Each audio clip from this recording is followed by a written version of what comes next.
Hi, I'm Jack, and welcome back because I'm going to give you guys a review for Edgar Wright's recent film, Last Night in Soho. It stars Thomasin McKenzie, Anya Taylor-Joy, Matt Smith, Terrence Stamp, Diana Rigg, and many more. And before we get started, don't forget to follow me on social media. My username is down below at the bottom of the screen, so don't forget to do that while you're at it. And with that said, let's get started.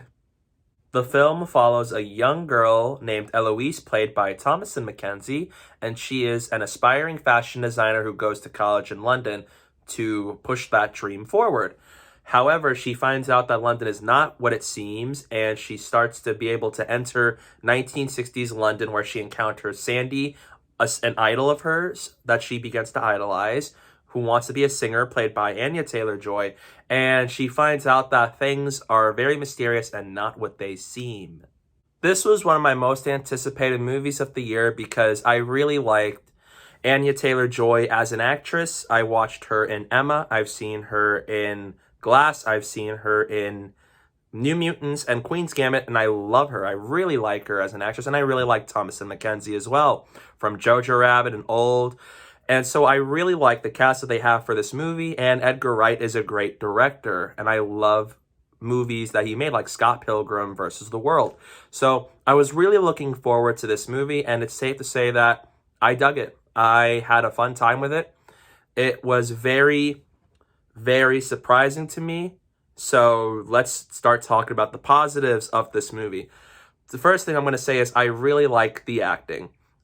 Thomasin McKenzie was fantastic as Eloise, as this lead character, and she really shows that she's capable of being the main character of a movie, especially after seeing her in stuff like Jojo Rabbit and Old. And so she was really great as this character, and I was able to connect with her and understand her and feel her as she's put in this situation throughout this movie. And I really liked her dynamic with some of these other characters throughout the film. And Anya Taylor-Joy, what a superstar. I loved her in this movie. She doesn't do as much here as Thomasin McKenzie does, but I really like seeing Anya on screen whenever she's present. I really like seeing her as Sandy, and she really rocked all the 60s clothing. And a singer. She's fantastic. I loved the times when she was singing in the movie. Really great. I loved her scenes with Matt Smith, who plays Jack, and I just really liked what they did with her character for the most part. And acting-wise, she's terrific. She can do no wrong with this movie. And she delivers another great performance. Matt Smith is also really great in this movie as well, as he plays Jack, who has a lot of scenes with Anya Taylor-Joy. And I got a lot of mysterious stuff coming from him, and Matt Smith did a really good job with what he has to work with. And we also got Diana Rigg, rest in peace, and Terrence Stamp. And so they were in this movie as well. And I thought they were good. They were good for what they had to work with, for sure. I didn't expect Terrence Stamp to have a big role in this movie, as he sort of did. So I really enjoyed that. Overall, the acting is really great in this movie, and everybody delivers a really good performance in this film. Next up, I thought the visual flair is great. It's very electric. I love the colors. There's a lot of blue, red, and green, and especially in like the 60s scenes, like in one point in the movie, everything looks purple and it looks red at times, and I really like it. It feels, there's a very like beautiful flair to it that pops on screen, and it looks really great. It doesn't feel oversaturated.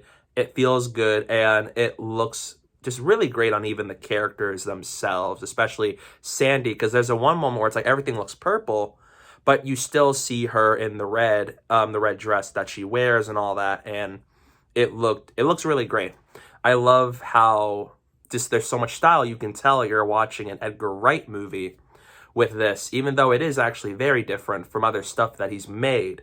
So that was really exciting, and I love the colors of this movie. They look great, they pop, and they're very visually appealing. I even gotta give props to the production design because I really liked how they were able to adapt 1960s London for this movie. Because not only is there a modern day London with Thomasin McKenzie, but you also have the 60s. And I think it looked great. It definitely did a good job at capturing what 1960s London was like and making sure that there's like a little bit of distinctiveness between that and modern day London, and it worked really well. The production looks really great. I could tell that they put a lot of hard work into making London work in this movie and to make sure it looks as good as possible, and they in fact delivered with it. I really liked the buildings and the interior of these buildings, whether it's in a bathroom or whether it's in a ballroom or whether it's in a pub, or even just the exterior of buildings, like when they're out in the street. It looks great. And I really loved the production work in this movie. And because this is a psychological horror movie, I really dug the horror moments because there are a lot of moments from time to time, primarily in the middle half of the movie, where I got caught off guard. Like, whenever there was a scary moment, it shocked me. I sat there in awe of how much that worked. And it didn't rely on jump scares to be scary. Because once you reach the second half of this movie, everything starts to get crazier. And it starts to get a lot more horrifying. And it's done so well, especially because of the 1960s setting. And it also has to deal with prostitutes in that time period in London. And so that can be a bit unnerving, very nerve-wracking to watch, but they did a good job with it, and it definitely captures that psychological horror genre of this movie, and it worked. It really caught me off guard, and there were a lot of scary moments that literally had me sitting in my seat in absolute shock. The cinematography work is really great as well. There are a lot of great shots from this movie, whether it comes to just the colors and how the actors are fit. Lots of great shots of Anya Taylor-Joy and Thomasin McKenzie and the whole crew. There's a lot of great shots in this movie, and I gotta commend for that because a lot of shots look like they can be something on a paint. They could be like from a painting, or they can just be something you could just have as your computer lock screen. It looks really great. And because it's also elevated by the fact that the colors and visual flair are also really good as well, it makes the sequences and the cinematography work a lot better. Because not only was the cinematography great to begin with, but because the colors and all that look really good, it makes the shots a lot better in this movie, and it makes for some beautiful scenery, and I absolutely commend that, and it's just really beautiful.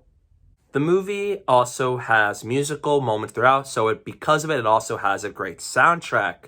They have songs like You're My World by Cilla Black, Puppet on a String by Sandy Shaw, Eloise by Barry Ryan, A World Without Love by Peter and Gordon, Don't Throw Your Love Away by The Searchers, Downtown, and many more. There is a lot of great songs in this movie, and it fits the mood and the tone and even just the setting and just all of it. It captures the moment when they're played. They're used really well, and it just works tremendously well to the movie's advantage because these are a lot of great songs from that time period, and they capture it when they are used, and it's just done so well. And it's also really great because you got to hear Anya Taylor-Joy sing some of these songs like Downtown, You're My World, and all of that, and I love it. Lots of great songs. Anya was great singing some of these songs in this movie, and overall, the soundtrack in this movie is great. Aside from the horror moments, there's also a lot of entertaining moments that happen throughout, especially from Thomasin McKenzie's Eloise and Michael Ajao as John. And they develop a friendship throughout this movie. That's nice to see, especially in the situation she gets put into. And so there's a lot of great moments, especially between these characters in that middle to third act of the movie. So a lot of delightful stuff happens there, as well as being scary. So that's a benefit. I love when movies are able to juggle having scary moments, but also more fun moments as well. So that is really great. There's some really nice stuff that happens throughout to kind of ease the fact that there's a lot of scary stuff happening in this movie. So yeah, a lot of that delightful moments happen when it comes, and they're done fairly well. But not just that, but it's also a very thrilling movie. There is a lot of very edge of your seat moments, especially in one moment near the third act of the movie, and I won't say which one, but there's a moment where, it's just also in the trailer, so it's not really a spoiler, where she's chasing Anya Taylor-Joy's Sandy. And so because of that, you feel that there's tension. You feel the danger and the suspense that Eloise is in. And so, and just because of how we already know what 1960s London is like in this movie, and also because there is tension to be had. And I thought it comes off as thrilling. It's done well. And I was constantly on the edge of my seat during these dangerous scenes because of how intense they are. And because of that, it adds up the tension. It racks it up to 11. And it's done very well. And I left the theater at the end of this movie with a feeling like there's a lot of intense moments in this movie that are done very well by Edgar Wright and the cast and crew of this film. So I have to give them kudos for that. And finally, Edgar Wright did a fantastic job directing this movie because you can tell it's an Edgar Wright movie. He added a nice style to this movie, and I liked the direction he took some of these characters in for the most part. And I really enjoyed how he was able to make this movie. And you could tell he has a lot of passion and care for this kind of movie. So you could tell he was just the perfect person to make Last Night in Soho. He knocked it out of the park, and I loved how unique this felt to some of his other movies like Baby Driver and all that. So he did a really good job at making Last Night in Soho another worthy addition to his filmography. However, while there is a lot of things about this movie I liked, there are a few things that I was not a big fan of. And let's go into that. The first issue I have is I thought the third act of this movie was not as good as those first two acts. I loved the first two acts of this movie and what they tried to do and all that, and they were very entertaining and really scary as well. But the third act just, it does something and it twists everything on its head, and it feels a lot more like suspension of disbelief. And on one hand, the trailers marketed it like this is what it's going to be like, but on the other hand, not really. And so it left me just like the third act could have been a lot better. So it's not a terrible third act.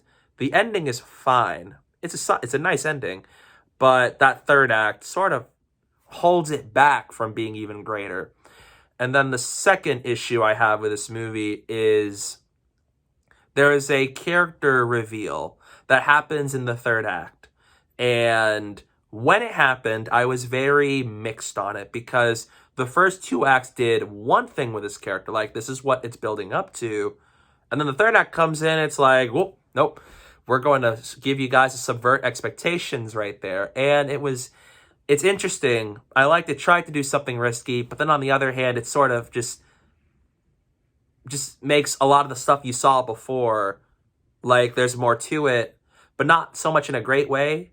And once it happened, it sort of makes me look back at this movie and think they tried to do something interesting, but I don't think it really worked, especially with how they set this whole thing up. And so when it happened, it was like, wait, really? And then they explained like what really happened and all that, and it was just like, oh. So it was interesting, but I don't think it was that great of a twist, and I didn't think that was that great of an idea, especially with what the theme and the message of this movie is. And then the third issue I have with this movie is that some things were unexplained. And without spoiling it, it's if you were curious to see, like, why is Eloise seeing visions of Sandy and of 1960s London and all that, you don't get an explanation. And that was sort of a bummer because I thought that's an interesting concept, an interesting idea for a psychological horror movie, and I like seeing Edgar Wright tackle it. And while the stuff that happens with it is really cool, they didn't explain it, and that was a letdown to me because there was a lot of potential that could have been had if they were to explore how Eloise was able to see things like this. But in the end, by the time the credits start to roll, you don't quite know exactly how she's able to do this in the movie. In the end, Last Night in Soho is a very fun entertaining and quite terrifying movie. Definitely one of the more interesting movies I've seen this year.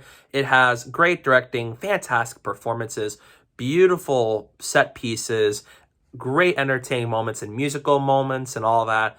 So it has a lot of fun, horrifying moments throughout, but it's sadly held back by a third act that could have been better. And also, in the end, I'm going to give Last Night in Soho an A-. And if you're a fan of the cast and director, definitely go see this movie in theaters. So yeah, if you're a teenager and adult, you like the cast members in Edgar Wright movies and just psychological horror movies in general, definitely go check it out. I think it's worth watching.